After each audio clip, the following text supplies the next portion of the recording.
Atenção, atenção, atenção, pessoal do Vestibulex, meu querido aluno que está aí me assistindo. A nossa aula agora é sobre a sociedade açucareira no Brasil, nossa aula de número 3. Gente, a sociedade açucareira, ela é difícil de colocar um tempo nela, assim, né? Eu sei que vocês às vezes gostam para se localizar, Ferrari, quando começou e quando terminou. A gente pode dizer que a sociedade açucareira, ela começa, né? Começa por volta de 1530, com a instalação das capitanias hereditárias, depois, conforme a gente viu na aula anterior, né? Depois vem a questão lá das cartas de Sesmarias e assim vai, e ela termina, é difícil dizer quando termina porque, como eu já falei também na última aula, o açúcar ele é um grande produto, a cana-de-açúcar hoje, né? Não só o açúcar, né? Uma série de coisas que se faz com a cana, é um produto predominante no Brasil até hoje, movimenta uma parcela significativa, uma porcentagem significativa da economia brasileira. Entretanto, a gente pode dizer que a sociedade açucareira, né? Ou o ciclo do açúcar, lembra da discussão da aula passada? O ciclo do açúcar, ele termina com a expulsão dos holandeses, lá no século ali 17 para 18, tá? Aí a gente pode dizer que começa o declínio da economia açucareira, mas ela continua existindo aí sem problema nenhum, tá? Gente, vamos pensar um pouco aqui, ó, sobre essa questão do açúcar, tá? O açúcar, no século XVI, ele vai ser conhecido na Europa como o ouro branco, né? Claro que é uma metáfora, né? Porque o que era produzido aqui era o açúcar mascavo, né? Aquele açúcar mais escurinho, mas enfim, tá? Vocês entenderam a metáfora, né? O ouro branco. Para vocês terem uma ideia, um engenho, gente, isso é um estudo do pessoal, eu não lembro se agora da USP, da Unicamp, lá do pessoal da história com o pessoal da economia, eles vão chegar num cálculo que vão dizer que ter um engenho nessa época aqui, no século XVI em diante, era como hoje alguém ser o dono de 3 ou 4 poços de petróleo. Então vejam só, é muito dinheiro que gerava. A gente pensa, um engenho, né, uma propriedade de terra, é muito dinheiro. É como hoje o cara ser um magnata do petróleo, né? Então a gente tem que entender o peso econômico disso aí, tá? Realmente o açúcar, ele dava muito dinheiro, mas muito dinheiro, certo? Algumas características da sociedade açucareira ou da sociedade de engenho. Primeiro, patriarcal, né? Tudo gira em torno do senhor de engenho, tá? Claro que fora da realidade do engenho são outras realidades, né? Por exemplo, nas vilas, nas cidades, era muito comum ter uma figura matriarcal, porque era muito comum a figura da mãe solteira, né?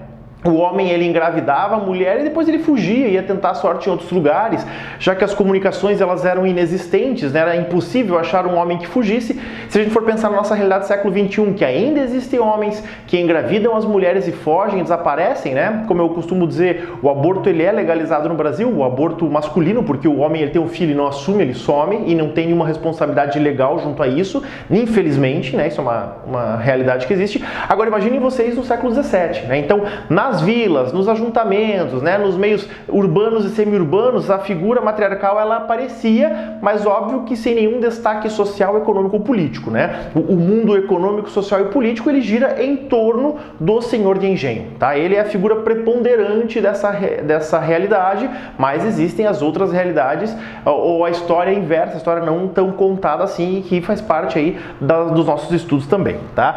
Gente, outras características importantes é que essa sociedade ela é escravista, né, o que garante então essa margem astronômica de lucros também, a questão do escravo, tá?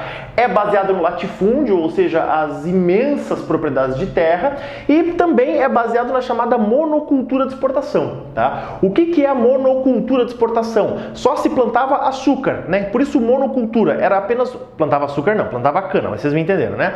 Só se plantava esse tipo de coisa, e era apenas para a exportação. Qual é o problema dessa monocultura de exportação? A concentração de renda, né? Porque não existe comércio interno. O açúcar produzido, ele não era feito para ser comercializado aqui dentro da colônia, não. Ele era feito para ser mandado para a Europa. Então todo esse dinheiro que vinha da Europa, ele se concentrava nas mãos do senhor de engenho. Não havia distribuição de riqueza, porque ele não pagava salário. E quando não há distribuição de riqueza, não adianta ter comércio local. O comércio local ele era mínimo, ele era uma coisa ou outra de sobrevivência. A única coisa que os senhores de engenho compravam no Brasil eram as roupas do escravo, porque era de algodão grosseiro ali, sei lá, né?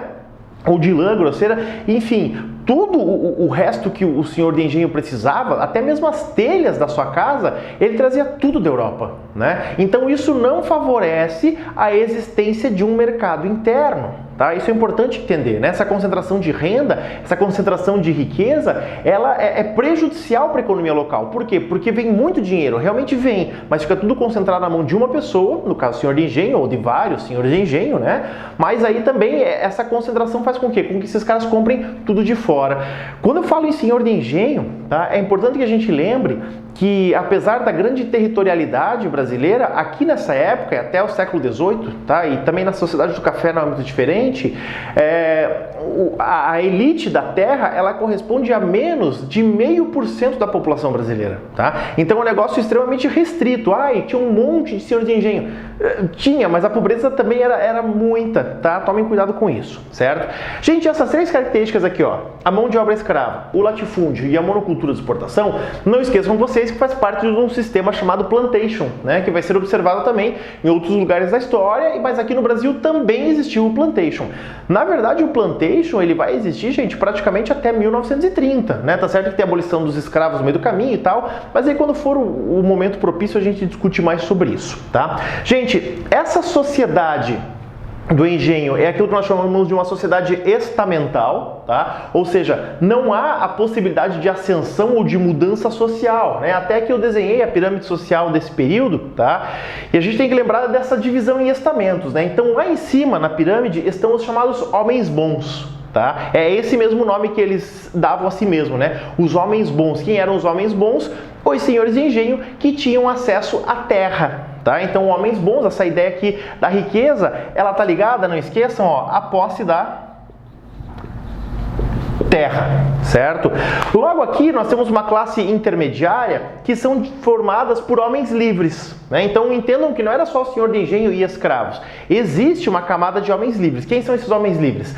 Arrendatários, né? O que são os arrendatários? Os arrendatários, eles até alguns podem se encaixar com homens bons, mas eles são homens que têm terra, tá? Que plantam a cana, mas que não têm engenho, porque o engenho ele é muito caro de ser construído. Então eles tinham que moer a cana no engenho de algum senhor de engenho. Então eles tinham que alugar, eles tinham que pagar por esse serviço, né? Então por isso que eles estão numa escala abaixo dos homens bons, porque eles até têm uma considerável fortuna, mas não chega perto da fortuna do senhor de engenho de fato, né? Ele tem que dar uma produção significativa do seu açúcar para esses senhores de engenho. Além dos arrendatários, nós temos artesãos, nós temos funcionários públicos, nós temos os funcionários do engenho também, que são os feitores, os mestres de açúcar, são os caras responsáveis pela produção, como se fosse hoje o capataz, o encarregado, né? E assim vai, tá? Uma escala hierárquica aí dentro do próprio engenho, que é composta por homens livres, tá? Muitas vezes mulatos, não precisa ser necessariamente homem branco, né? Nós temos que cuidar que o Brasil aqui ele já é bem miscigenado, né, nesse momento. Então, a gente vai falar um pouco mais sobre essas relações num outro momento, tá? E também os profissionais liberais, né? Muitas vezes você tem médicos, você já tem advogados no meio urbano, porque o que é importante entender, gente? Quando nós pensamos na sociedade de engenho, nós pensamos numa sociedade rural. E estamos certos em pensar dessa forma, porque ela é eminentemente rural. Mas o senhor de engenho, ele não é apenas o responsável por uma fazenda, ele também é responsável por comercializar o açúcar. Então ele vive no meio urbano, ele tem contato com advogados, ele tem contato com comerciantes, ele tem contato com portugueses que vêm para buscar o açúcar, né? Ele é um homem já que tem uma relação maior com o mundo do que esses homens livres aqui ou que os demais. E também existem esses profissionais liberais que, claro, vivem a partir do serviço para os homens bons, né? Mas também se encaixam aqui por não possuírem terras. E aí na base da pirâmide estão, claro, os escravos, né? Que vão ser a maioria aqui, tá? Sem nenhum direito, considerados como animais, né? Não vamos esquecer disso, tá?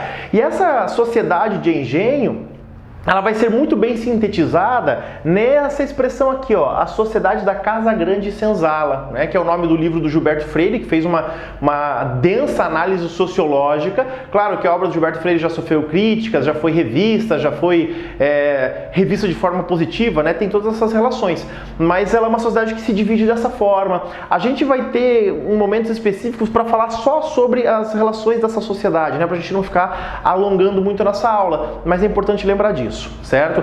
Lembrando ainda também, já tinha comentado com vocês na aula passada, né? As principais localidades do Brasil onde se desenvolve a Sociedade de Engenho: Pernambuco e São Vicente, tá? Então as principais, né? Principalmente porque, por causa do clima e por causa do solo, cana não nasce em qualquer lugar, né? Precisa de um clima muito específico, de um solo muito específico, e que, o solo de Massapê, né? Que nós encontramos na região do Pernambuco e na região de hoje, onde hoje é o estado de São Paulo, tá? Ali onde então seria a capitania de São Vicente, tá, gente? Então, pontos principais dessa aula, pra gente fechar e resumir: sociedade de engenho, né? Concentra muita riqueza, tá? Numa sociedade patriarcal, né? É baseada no plantation, tá? Vai fazer um uso muito efetivo da mão de obra escrava, tanto indígena quanto africana. A gente vai falar sobre isso na aula específica sobre escravidão, certo? Apresenta uma sociedade estamental formada por homens bons, homens livres, né? Que não necessariamente têm acesso à terra, e também por escravos, certo, gente? Então continuem assistindo as aulas, resolvam os exercícios, tirem as dúvidas. Não esqueçam aí de procurar também a gente nas redes sociais, né? Está lá Vestibulex, sua aprovação é você quem faz, e qualquer coisa que precisar, estamos aqui para vocês, tá bom? Um abraço e até a próxima!